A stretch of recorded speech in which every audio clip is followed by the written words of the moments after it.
Since the theme to some degree is about cats, which I just saw when I walked in, there's a phenomenon for birders in the world these days that was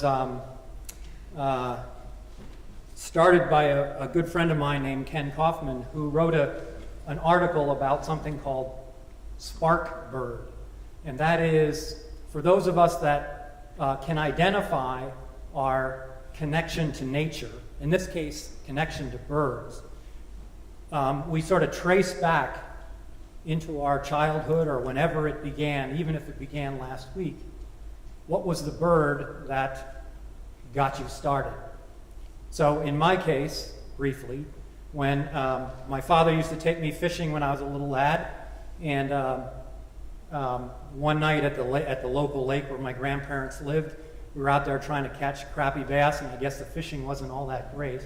And I put the fishing pole down and heard this bird skulking away and yelling over here. I guess it was a little disturbed by our presence. And anyway, I chased it, and I literally dove into a bush chasing it. And getting in there, opened it up, and here's a beautiful nest with 4 blue eggs in it. And it happened to be the eggs of a catbird. So that happens to be my special spark bird. That particular bird is sort of responsible for my love of birds.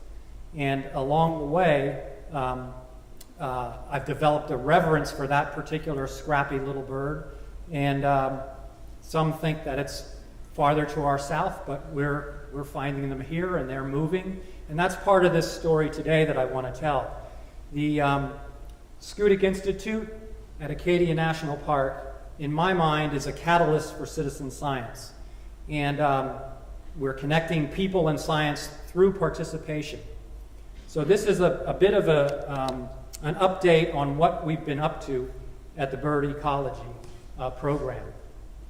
I should say that in 1991, I was an interpreter for the national park, working on the Mount Desert Island side, and I had the opportunity toward the end of my 6-month seasonal stint that year to write a proposal, and I had researched all of Bill Drury's work from COA and Smoot Major, and they had done quite a bit of research on raptor migration.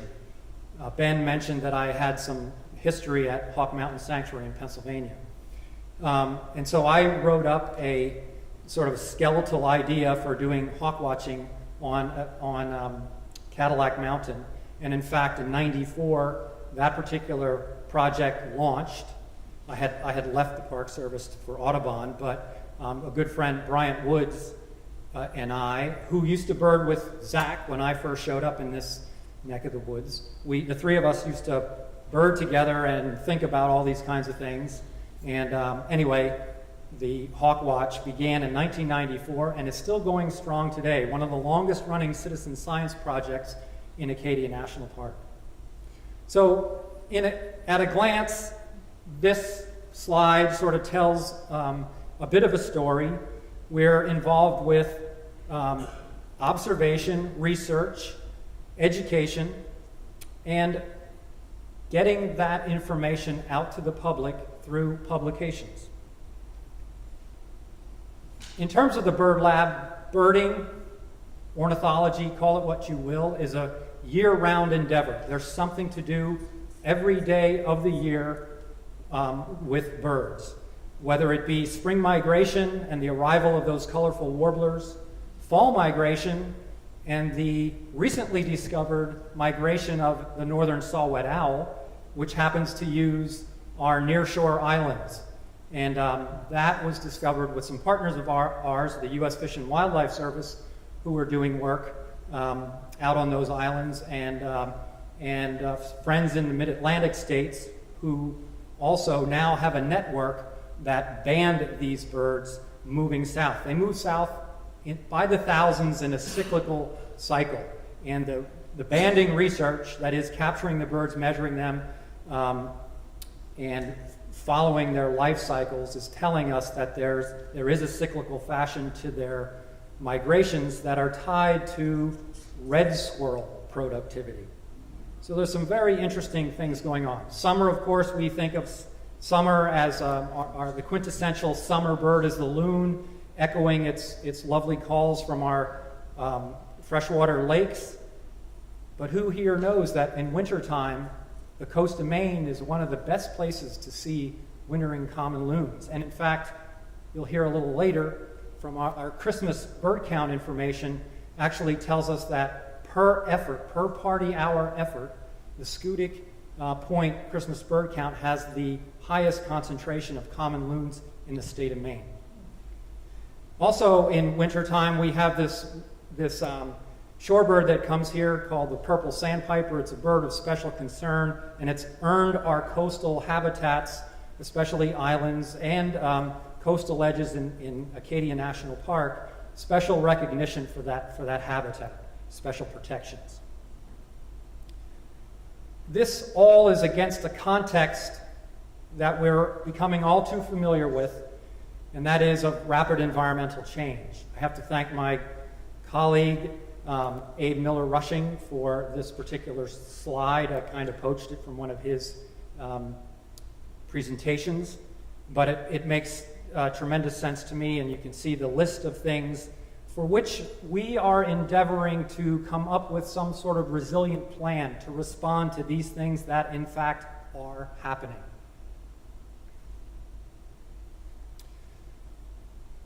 So part of the strategy is not just to think about it as Schoodic Peninsula or Acadia National Park, but to take our ideas and our research and to stretch it out over the long term on a regional scale and attach that to things that are happening globally. We do have the privilege of working here in a protected landscape, so that we know that further encroachment to this landscape or to the park itself is unlikely to happen. We hope it doesn't happen, at least from a human building point of view. But responding to the environment is what we want to be studying and informing our resource managers about. So with respect to birds and bird migration, we have this general conventional model that shows us 4 different distinct flyways. In fact, one of our conservation partners, the National Audubon, has adopted a flyway strategy for their new conservation efforts. And we look at this and we think about the maritime provinces of eastern Canada, Hudson Bay, stretching down into our neck of the woods and then on down the Atlantic coast, as this is where our birds emanate from and travel through this particular corridor. However, the research that we're engaged in tells us something different. And it says that maybe those birds don't read those books that talk about strict flyways. So we have species that actually come from Alaska, travel west to east across the United States, come here to the coast of Maine to fuel up, if you will, before they travel onward to places in Central and South America. And so that uppermost arrow shows the fall migration route for these birds, and then in spring they do not come back. That particular suite of birds does not come back this way, but go up through Central America and stick to the Mississippi flyway and back up into Alaska. How do we know this? Well, there's been tremendous advances in the studies that have been going on with birds. Back in the days when I was at Hawk Mountain Sanctuary in the late 70s and early 80s, Dr. Sid Gautreaux from Clemson University came to Hawk Mountain. At that time, he and some other folks were traveling around in an RV, and in the back of that RV, they had all kinds of radar devices. But my job on this 1 week when they came to our facility, they had these things called ceilometers, which are like giant spotlights that point straight up in the sky, 1,000 feet or so. And while they were watching on the sophisticated radar streams in the warmth of a RV fully loaded up with beverages of their favorite choices. I was outside, lying on the ground, binoculars pointing up this beam of light, and I was to call out, "There goes a bird, another bird, that looks like a thrush. Oh, I think that was a warbler," and whatnot. So they had me do that for 4 hours a night for a whole week, and that is the method behind my madness. Anyway, these days, through our sophisticated weather studies and radar systems, we're finding out, and this is a report that was just recently that has just recently come out within the last couple of weeks, I believe. And what it is showing here is that indeed our area, the Penobscot, the larger Penobscot Bay area stretching up here to Acadia National Park, is a significant stopover area. So birds that are moving, not only along that arrow that I showed you earlier, but on that Atlantic Flyway corridor, birds are coming into our region and fueling up here. That is, they're on their migration routes. They're coming here to find late fall insects, all kinds of fruits, and this is giving them the ability to physiologically change those proteins into fats, and that is the fuel with which they move southward. So our field work, again, attempting to stretch across the whole year cycle, we have done and or have partners that are doing mist netting here, principally in the fall, or exclusively in the fall, I should say. So we have partners from the University of Maine and the University of Massachusetts doing work here, capturing all manner of birds. A couple of years ago, they caught over 1,280 songbirds in a 2-month period, and there was 81 species. So prior to that, we really didn't know the variety of birds that were coming through and using this area. And in truth, we still don't know. And we still don't know the numbers. We think that birds are coming through by the millions, traveling through the Gulf of Maine region. And we're getting better at extrapolating that information through some of these studies. Migration studies, I'm going to talk about a couple of different projects that we're doing this fall in just a little bit. We're also doing passive acoustic monitoring, meaning that we put devices out in the forest, and in the night, they're scheduled to come on in the night, and they're simply recording the flight calls of birds moving through our area. It augments the visual information that we get from people on the ground, walking transects, doing plot studies, and so forth. So it augments and supports the stuff that's going on, or the research that's going on.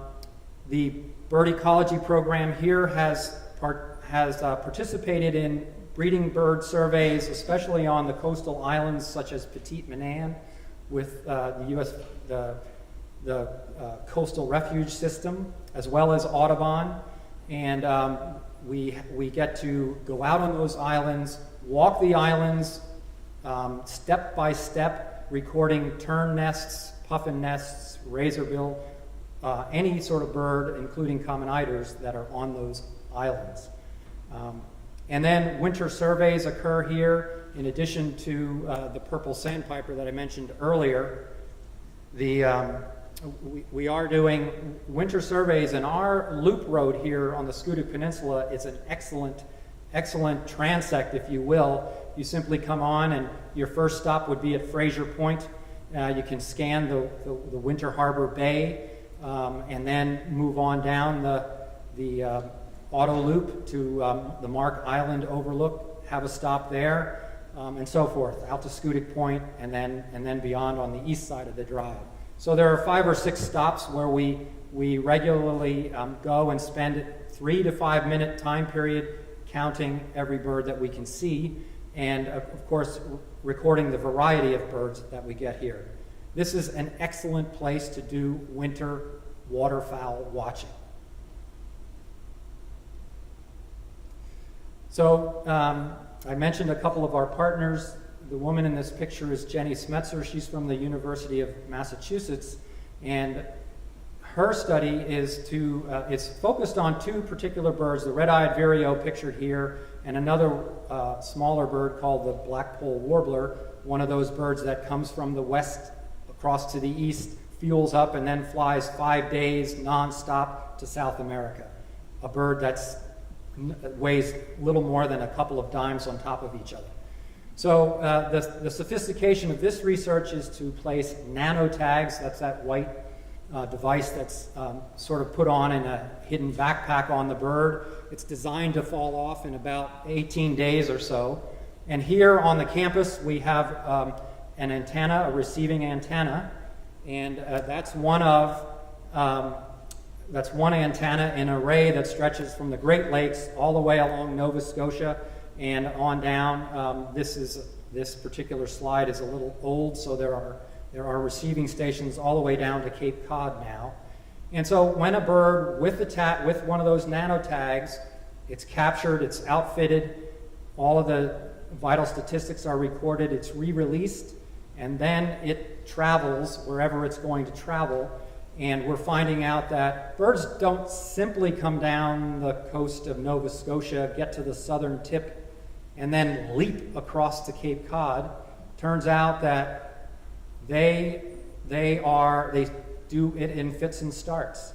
They need certain kinds of conditions. They need that fuel that we're talking about. And so some birds will come to the end and work their way back up the Bay of Fundy and choose a shorter distance to jump across, to come across to our side, to the US side, where they refuel and then move on. The point here is that that individual bird is now identified through that nanotag. And when it flies through this system of receivers, it tells us exactly where it is or was at exactly what time, and it pings all the different receivers that it's within range of. And so, for instance, last year, some 20 million hits were recorded by this receiver array system through the Gulf of Maine.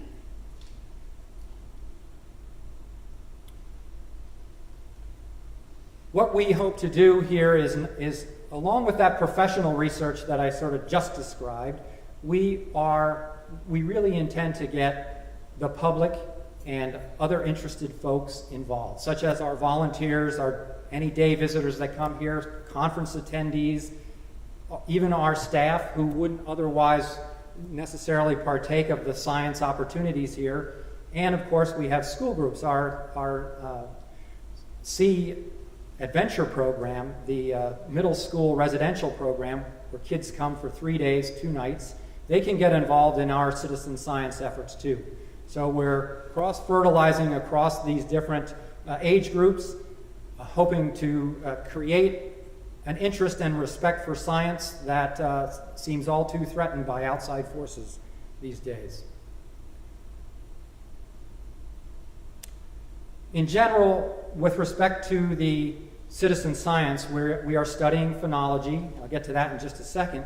But our general research question is, how are migratory species changing, and can we address and adapt to those changes? So phenology is the timing of nature's events, or when things happen in nature. We're looking at this species interaction between plants, insects, and birds. We record things like when particular plants leaf out, flower, fruit, and so on through their annual cycle. Same with the insects, and same with the birds coming to those plants that may be feeding on these insects. And the reason that we're doing that is we're looking for any sort of ecological mismatches that might be occurring. Think of yourself as a parent bird, and you've come here, you've landed on the Schoodic Peninsula or somewhere in Acadia National Park, you're setting up shop, you're breeding, and when your eggs hatch and it's time to feed the chicks, you like to feed them a certain suite of insects, certain type of caterpillars. What happens if those caterpillars, those particular species that you're used to feeding your young for the evolutionary best possible upraising they could have, and yet now those particular caterpillars may be missing. What happens to the reproduction capacity of those particular species? What happens when these birds that are coming through in migration expecting to find particular fruits or particular insects that they have relied on for millions of years come through, they can't find them. There could be these ecological mismatches happening due to climate change. That's the kind of stuff that we are looking intensively at. We do that with personal observation. We look at those plants here, in particular, since I arrived in 2011. We've been looking at alder plants and mountain ash in particular. We have interns who do that. We have dedicated, trained volunteers. And as I said before, we try to engage anybody that wants to get involved to participate. So we have plant cams that are out there. We have motion-activated bird cams. And then we get we have a couple of young folks, one fellow from Ellsworth High School who is very good with the camera, and my assignment to him was to get as many shots of birds eating insects and or fruits as he could, and he snapped this picture of a purple finch eating the mountain ash. So this is all well and good, but and you can go out there and make observations, but the other thing that we do is we create the actual field forms to record this information. And we look at the actual proficiencies of the different observer classes, if you will, that are involved, from untrained, unskilled person, maybe first-time people doing this, to all the way up to skilled folks, and then to experts such as Abe.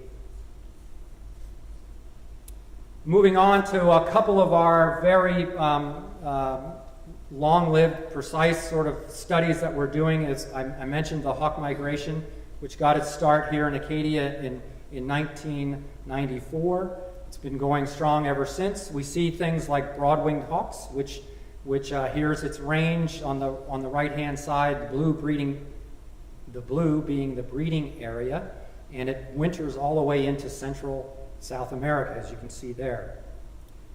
So we start out in the autumn of the year, or actually late summer, maybe late August, and watch all the way through until November 1st. It ended, yesterday was our last official day for our season. And what we know from these observations are that certain birds, certain species want to come through at certain times of the year. So if you have a propensity to want to see red-tailed hawks, you would have gone up there. You should go to Cadillac Mountain in the last couple of weeks of October. That would be the time to see them. It doesn't mean that you wouldn't see one or two at other times of the year, but the crux of the movement happens in a smaller window of time. So for instance, the bird that we see the most is the sharp-shinned hawk. You can see that bird from mid-August all the way. Yesterday I saw 11 of those birds in just a couple of hours come through. Broad-winged hawks are why people like to go hawk watching, because this is a bird that happens to come through in kettles. That's big groups of birds traveling together using updrafts and our air currents that give them lift. The rising pocket of warm air takes them high into the air, and when they reach the apex, they glide out, losing altitude until they come to the next uplift or updraft of air, and they'll get into that. Up they go, gliding out, and they do that from here all the way to South America under the right kinds of conditions, saving energy along the way. Here's an adult broad-winged hawk. If you want to see broad-winged hawks, you would come in the the time period in the beginning of September to about the 21st or 22nd of September. So it's a 3-week window. Bald eagles. 30 years ago, you'd have a hard time finding a bald eagle here along the Maine coast. Today, back in the 60s, there were roughly 24 to 30 nests that were known. Anybody know how many nests happened this year in the state of Maine? Just in the state of Maine alone. Over 600 active bald eagle nests. So in addition to things like climate change that may be impacting certain species, we also have, humans have gone in and interacted with these birds, such as bald eagles, helped them to make a comeback after the DDT era. And now, bald eagles are posing a threat to some of our offshore islands because of their predation strategies. And they'll go out and wreak havoc on our seabird islands. So those interactions are very important. Here's a merlin, which comes through. One of the three falcons. We have merlin, the colorful American kestrel, comes through, and also peregrine falcons. This year, the Hawkwatch set an all-time record, single-day record for peregrine falcons. But to give you an idea of what that means is that was just 9 in one day. It used to be that if you saw 9 over the course of the season, you were seeing a lot. To give you some perspective, there's a Hawkwatch in the Florida Keys. They saw over 380 peregrine falcons in one day. Their count of peregrine falcons alone is greater than the total number of birds we've seen here on Cadillac Mountain this season.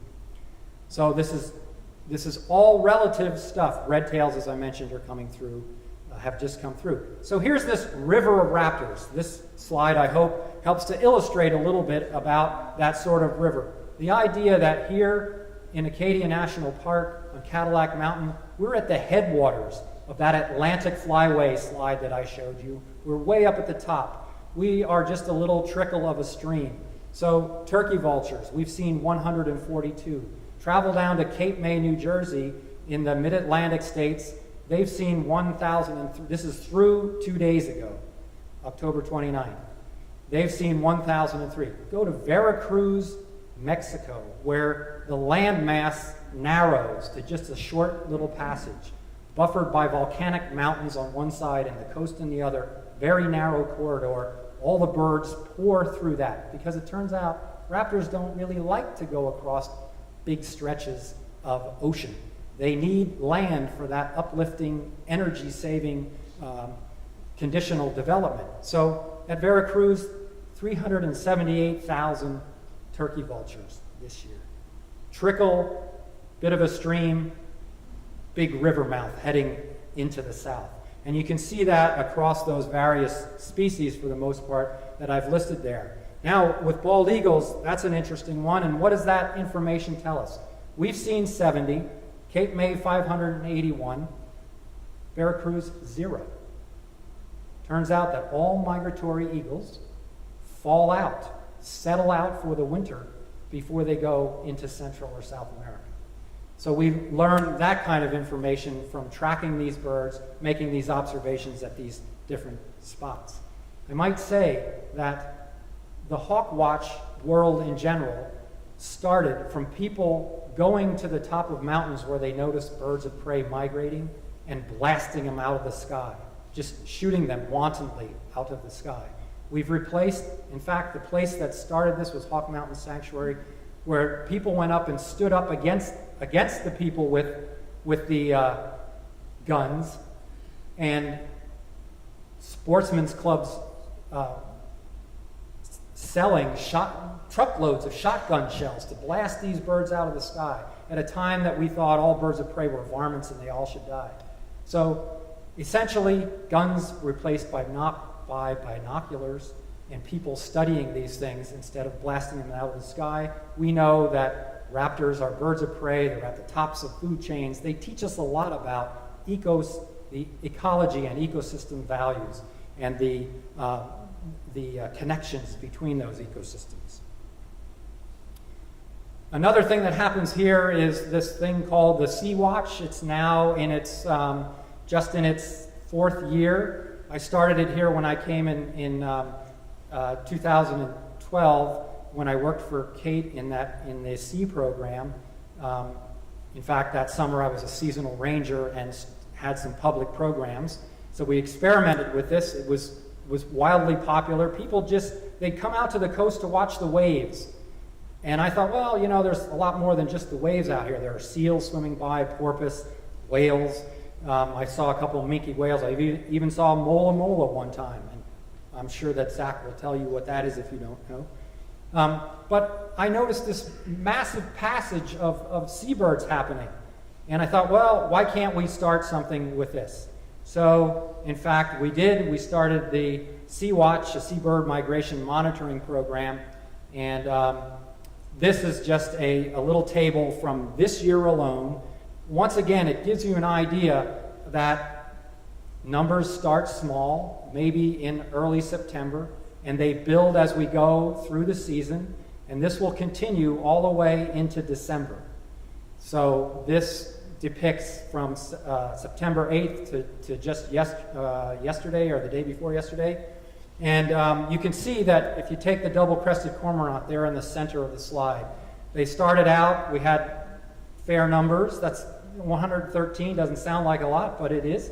And then it builds and builds and builds. There was one day that was a blip, it went down a little bit. But then all of a sudden, boom, we had what we think, or I think, is the peak for this season. Now, mind you, this is just a 2-hour increment of a day.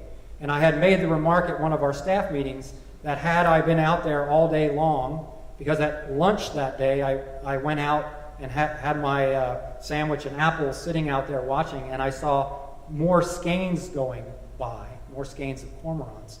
But because that was not in my observation time frame, they didn't count with respect to this chart that I'm putting up here.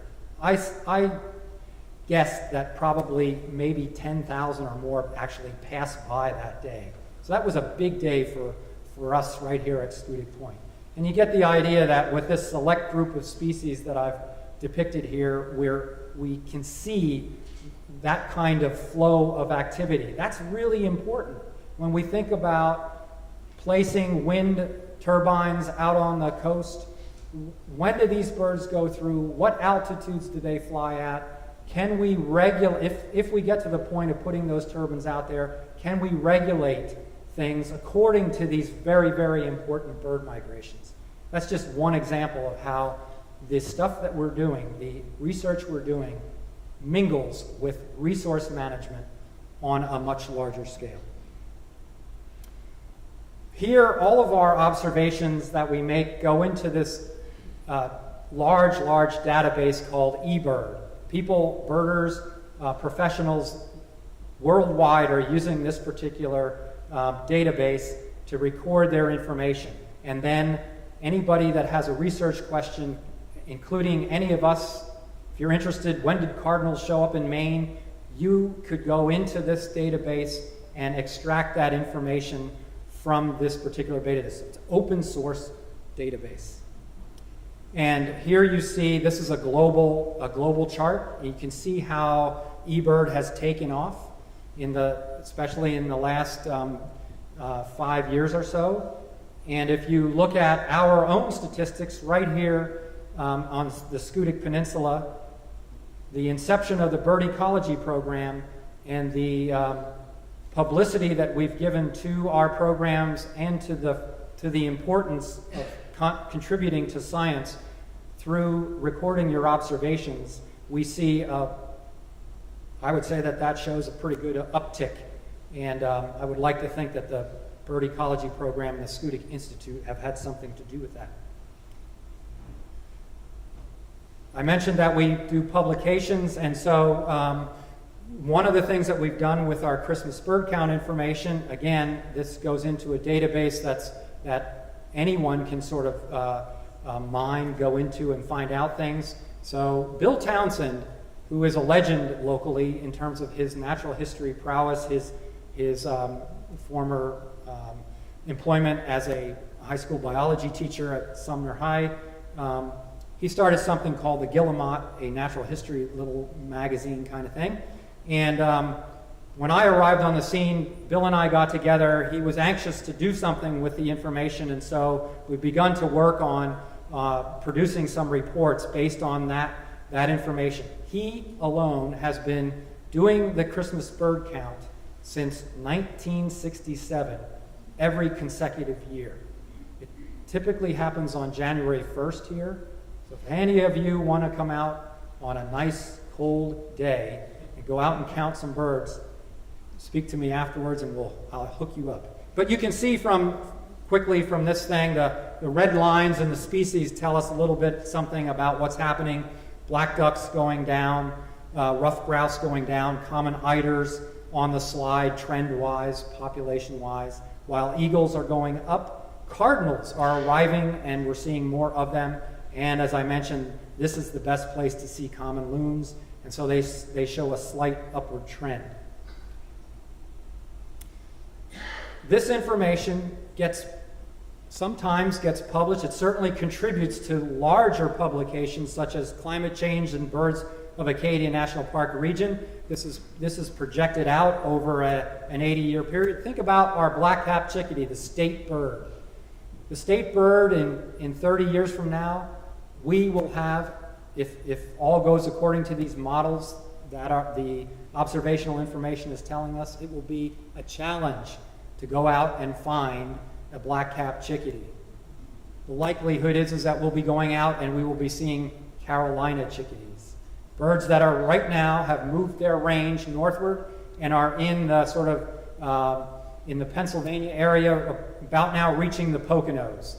30 years from now, they could very well be here, having replaced our chickadees, which either hybridize and or move northward. The State of the Birds has just come out this year. A litany of problems occurring across many suites of families of birds, with some successes, of course, but we have a lot of work to do. We need your support to continue these studies that we're doing here at the Bird Ecology program and the Schoodic Institute in particular. So, Ben mentioned some of the other stuff that we do. That is, when I say we, I'm talking about the Bird Ecology program combined with the staff of Acadia National Park and the Schoodic Institute to pull off something called an annual BioBlitz. This summer of 2015 will be I believe the 12th year and the 13th BioBlitz that occurs. We go out and inventory a particular group of insects. Last year we did beetles. And we're finding out all kinds of information we have historical records from Proctor's work on Mount Desert Island, and we're able to do this research and compare it to that historical base of information that we have. Replicating studies from long ago are very, very important. We started something new, these birding tours. In addition to the eco tours where people pay good money to come out here to see the birds that might be here, we're introducing them to the idea of eBird, of cataloging and getting in the habit of reporting their observations. So it's not just a vacation to go birding. We are actually teaching them science and how to conduct things when they come here. They learn about our programs. We do workshops of all sorts. Ben mentioned that Zach is a Schoodic scholar. Another scholar, Richard Hildreth, loves to study insect migrations, and he's looking at, in particular, dragonfly and butterfly migrations through the Schoodic area, and is just a treasure trove of information. You probably can tell that just from looking at the picture. And we've had, on occasion, we've had world-class guest lecturers come here to Moore Auditorium. Folks like Yossi Leshem, the chief ornithologist from Israel, was here this past year. A couple of years ago, Scott Weidensaul, a renowned bird author, was here and gave a lecture. So we try to bring some special people with special expertise each year. In a nutshell, our action plan is to provide research-based information to inform management decisions, to improve science literacy, environmental stewardship, and civic engagement, improve the quality of citizen science and the magnitude of impacts on science education and social outcomes, and then provide training and best practices for citizen science. So our science team here at Acadia National Park is engaged not only in bird migration, we're engaged in phenology studies that span a whole array. I hope I've given you enough of a glimpse of that, kind of like a passing peregrine falcon going really fast. You just see it for a few seconds. You have to make up your mind. Was that a peregrine? Was that an adult? Was it an immature? Was it male? Was it female? There's all kinds of information. This is a glimpse. You've gotten a glimpse. Come back, see the whole picture, get involved, become engaged. I'd love to have you. Thank you very much.